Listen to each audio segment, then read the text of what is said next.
In the middle of the Cold War, one American soldier made a decision so shocking that it still puzzles historians today. Instead of fleeing from North Korea, he ran toward it. His name was Charles Robert Jenkins, and his story is one of fear, regret, propaganda, and survival inside one of the most secretive countries on Earth. Let's start at the beginning. A soldier stationed near the edge of the world. In 1965, Jenkins was a young U.S. Army sergeant stationed in South Korea. The border between North and South Korea, the Korean demilitarized zone, was one of the most tense places on the planet. It was heavily guarded, filled with landmines, watchtowers, and soldiers on both sides staring each other down.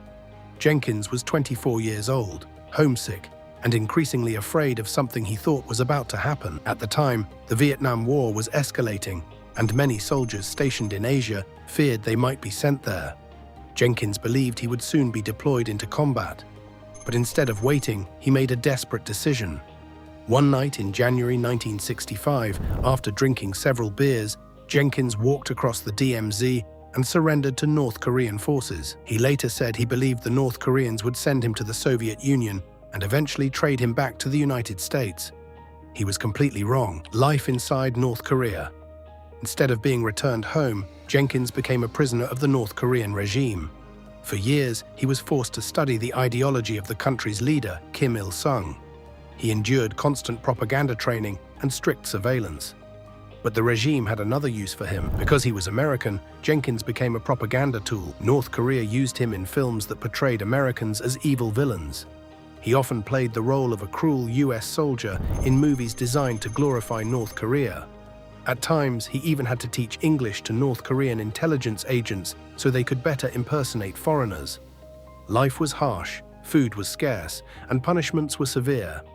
Jenkins later described years of isolation, fear, and regret. What began as a desperate attempt to avoid war had turned into decades trapped inside one of the most closed societies on Earth, an unexpected marriage. In the late 1970s, Jenkins' life took another strange turn. North Korea introduced him to a Japanese woman named Hitomi Soga. Soga had been kidnapped from Japan by North Korean agents in 1978. She was one of several foreigners abducted and brought to North Korea to train spies in language and culture. The two were forced together by the authorities and eventually married. Over time, they formed a real family and had 2 daughters. Despite the strange circumstances, their relationship became one of the few stable parts of Jenkins' life. But outside North Korea, the world was changing. The world discovers the truth. For decades, Japan insisted that its citizens had been kidnapped by North Korea, but the government in Pyongyang denied everything. Then, in 2002, during a historic meeting between Junichiro Koizumi and Kim Jong-il, North Korea finally admitted the truth. It had abducted Japanese citizens. Hitomi Soga was allowed to return to Japan, but Jenkins stayed behind in North Korea with their daughters. For months, the family lived apart, unsure if they would ever see each other again.